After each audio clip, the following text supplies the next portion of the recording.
Tapi saya keluar kagak ada orang.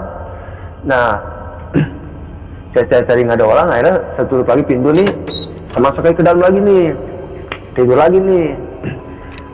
Pas lagi tidur lagi nih, kira-kira ya ada kan sejam 2 jaman ya. Nah, bini saya bangunin lagi nih, dengar suara. Itu ada suara orang rintih apa ya, begini suaranya bang ya. Itu. Akhirnya saya keluar lagi nih bang, saya penasaran. Pas saya keluar, itu saya kaget banget bang. Itu di pos depan rumah saya itu kan sampingnya ada pohon mangga. Itu kaki bang, gantung begitu tuh. Itu pucet banget bang kakinya.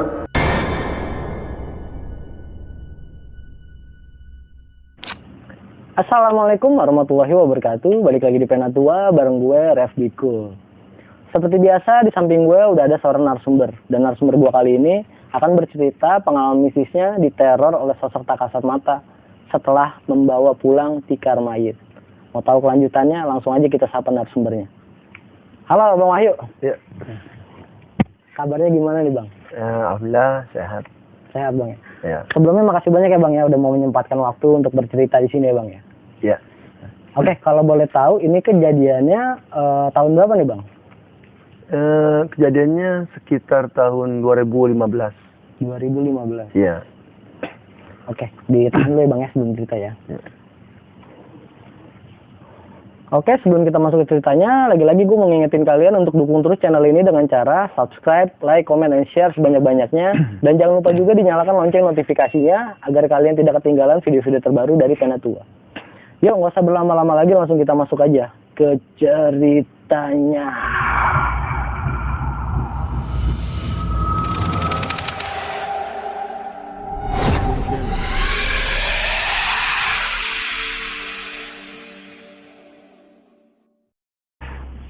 Oke Bang Wahyu, bisa diceritain nggak dari awal gimana kisahnya? Ya, bisa.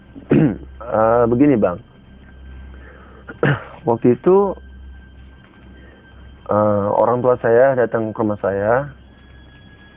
Dia minta diantar ke tempat langganan ngurutnya. Karena kan orang tua saya emang profesinya emang tukang ngurut ya. Nah, waktu itu memang udah sore. Kata orang tua saya ini, bisa nggak nganterin sebelum maghrib sampai rumah. Nah, saya tanya rumahnya di daerah mana mak? Nah, itu daerah Pondok Ranji. Akhirnya saya nganterlah nih orang tua saya. Nah, sampai di tengah jalan itu memang udah azan maghrib. Nah, pas sampai di tengah perjalanan, saya melihat ada cahaya biru. Itu cahaya biru itu di atas pohon jambu. Nah, saya sempat berhenti. Saya tanya sama mas saya, "Mak, itu cahaya apa ya di atas itu?" Nah, jawabnya mas saya ini, paling itu mainan anak-anak kali yuk gitu. Tapi memang kalau kata saya sih kalau itu mainan anak-anak kayaknya cahayanya itu cakep banget ya. Bukan biasanya kalau mainan anak-anak itu kan biasanya ada pegangannya, ini nggak ada pegangannya.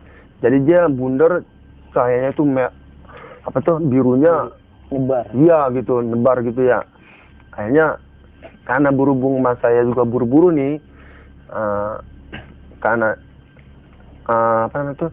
jangan sampai ke maghriban, karena ini udah maghrib juga di sini juga sebenarnya mah. Akhirnya saya jalan nih. Pas sampai di tempat tujuan, nah sampai di tempat tujuan nih, saya disuruh nunggu di luar. Mas saya masuk. Nah, kebetulan memang di depan rumah yang saya ngantar mas saya itu, di luar itu ada bangku besi. Nah, depannya itu ada taman. Nah, saya duduk situ, kira-kira ada kali sekitar 20 menit atau 25 menitan saya duduk. Pas saya duduk itu ada kucing lari ke arah pohon. Saya lihat itu kucing lari ke arah pohon. Saya lihat di pohon itu keluar sesuatu semacam kayak bujur putih. Kalau saya tegasin sih kayaknya kayak ikatan tali pocong itu dah. Kalau nggak salah itu bang ya. Tuh. Pas begitu, saya ini penasaran nih. Saya paranin tuh. Saya paranin itu tiba-tiba itu bang, apa namanya tuh? Tali bujur putih itu buru-buru masuk ke dalam. Sampai itu pohon sampai saya raba-rabain. Tapi memang kagak ada itunya, bujurnya itu. Hilang tuh bang, masuk ke pohon? Iya, dia masuk ke dalam. Nah, udah gitu, sekitar udah 2 jam, mas saya keluar nih, selesai ngurut.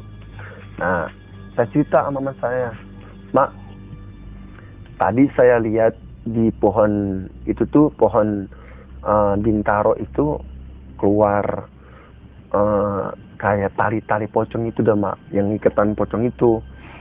Kata mas saya, udah diam aja, jangan cerita. Kata mas saya seperti itu. Akhirnya udah, kalau kata orang tua saya suruh diam, saya diem.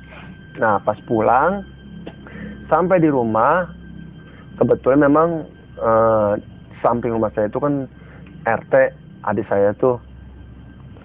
Nah dia juga emang lagi ada bikin acara, bikin ondel-ondel. Nah, saya nyampur lah ke situ. Pas saya nyampur ke situ, nah, itu posisinya sekitar jam 11:30 apa jam 11 atau jam 11:30. Nah, pas lagi enak-enak lagi pada bikin sama teman-teman, tiba-tiba saya sama teman-teman ini ada yang nyiram dari atas pohon pisang. Nah teman saya nanya, lu nyiram gue ya? Enggak. Nah teman saya yang satu lagi nanya lagi, lu nyiram gue ya? Enggak. Nah justru malah saya juga nanya, lu nyiram gue ya? Enggak, kata dia.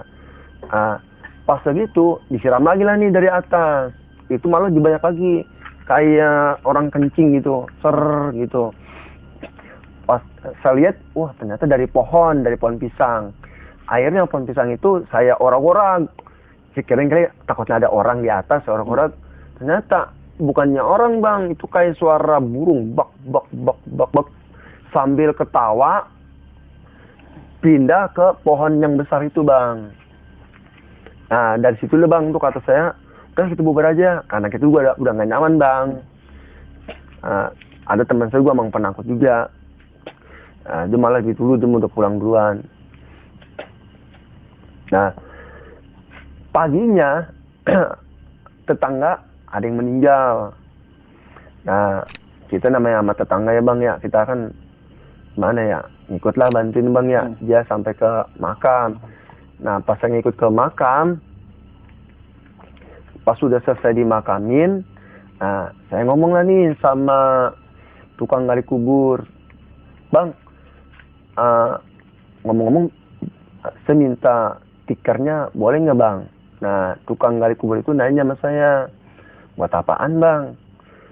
Begini bang, di tempat saya nih RT itu kan apa namanya, lagi ada acara bikin ondel-ondel nih bang. Ya buat duduk lah bang, barangkali ada manfaatnya bang. Di sini mah kan kagak ada manfaatnya bang, kata saya begitu. Ya udah bawa aja. Akhirnya saya ngambil 5 tiker tuh. Nah tiker saya bawa pulang, saya cuci.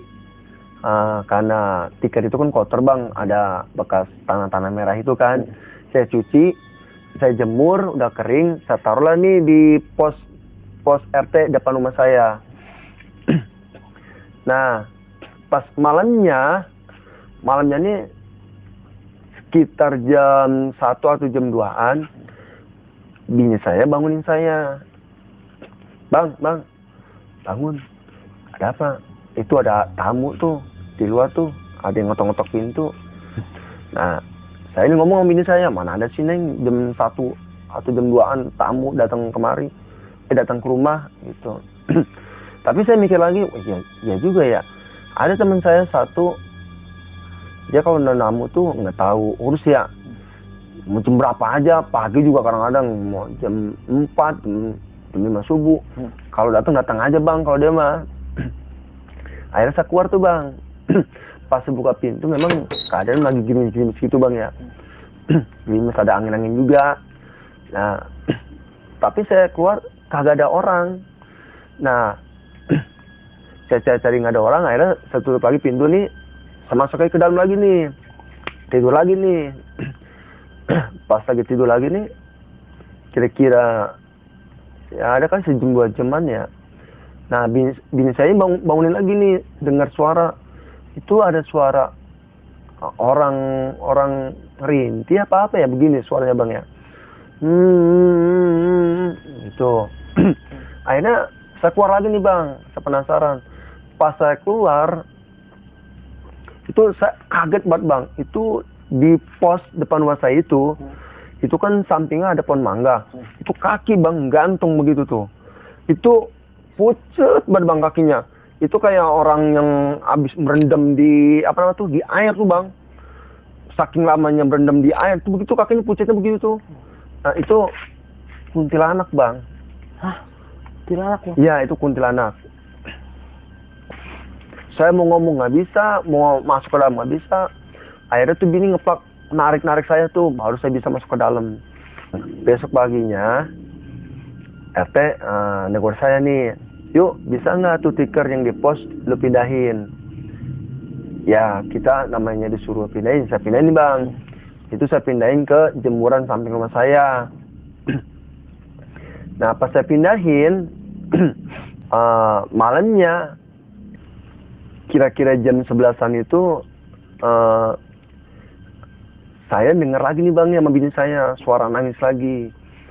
Nah, saya tuh nggak keluar bang, karena kalau saya keluar saya takutnya ngeliat itu bang, kaki yang pucat itu, kaki pucat yang rambutnya panjang itu, ya semacam kayak kuntilanak lah itu bang ya. Jadi nggak keluar tuh. Nah besok paginya RT negur saya lagi bang, kata RT, yuk lu tikar kok taruh situ lagi, kata dia begitu. Ada apa sih teh? Nah saya sempat ini juga bang, sempat marah, ya sempat emosi juga nih, karena tikar lagi gitu bang. Nah akhirnya saya nanya nih, ada apa sih teh? Perasaan tikar mulu dah, ini aku udah pindahin tuh di situ. Nah, kata RT katanya gini, waktu tikar lu taruh di pos itu gua ngeliat cewek rambut panjang itu nutupin mukanya. Nah itu wah berarti bang nih di hati saya nih, wah jangan-jangan yang saya lihat itu di pohon mangga itu kuntilanak itu bang, berarti sama nih bang RT sama saya itu. Nah dari situ bang nih kata bini saya juga ngomong begini, udah mending tuh tikar pulangin aja dah, kemana kek.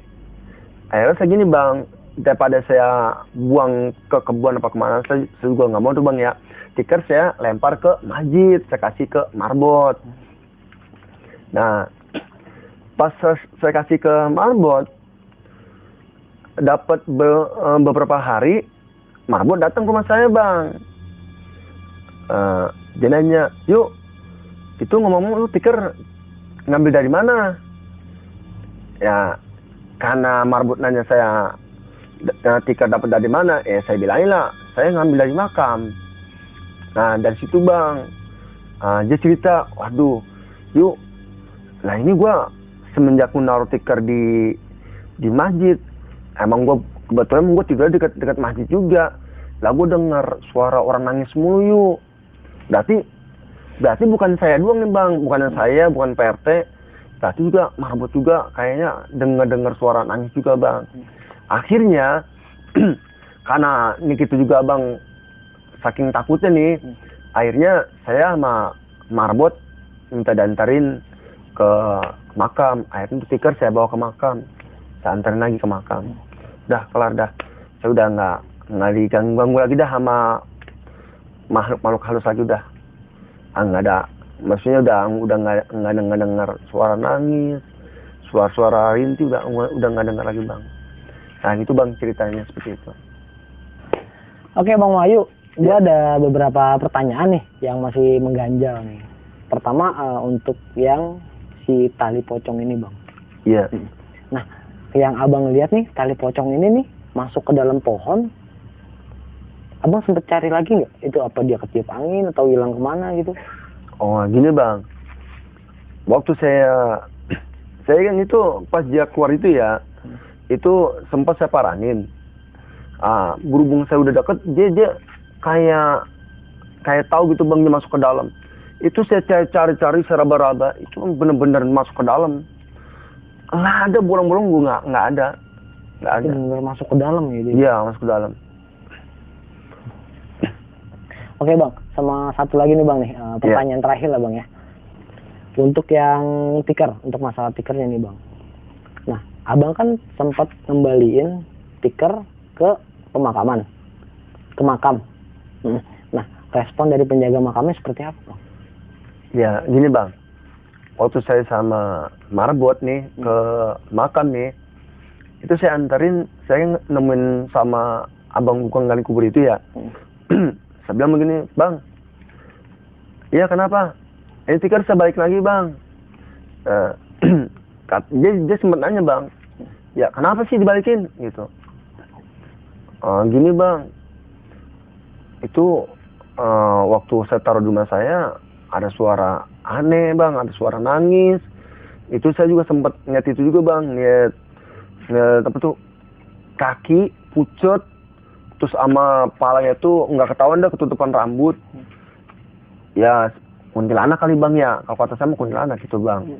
Makanya saya udah nggak mau lagi deh bang nih, jadi tikar saya pulang kemari. Ya tadinya kan bang nih, tikar ini kan saya taruh di masjid. Nah berhubung Marbot juga digodain juga bang, ada suara-suara nangis lah, suara ngerintih. Jadi kita sepakat nih sama Marbot, akhirnya nih tikar kita balikin ke makam. Penjaga makam itu cuman senyum-senyum doang bang. Ya udah, akhirnya saya juga semenjak tikar itu saya balikin, sudah nggak dapat gangguan lagi. Marbot juga udah dapat gangguan lagi. Udah aman tuh bang? Ya udah aman bang, sekarang udah aman. Oke, Bang Wahyu, terima kasih ya atas waktunya ya, udah mau bercerita di Penatua ya. Iya bang. Oke, sekian dari cerita Bang Wahyu. Ambil sisi positifnya dan buang jauh-jauh sisi negatifnya.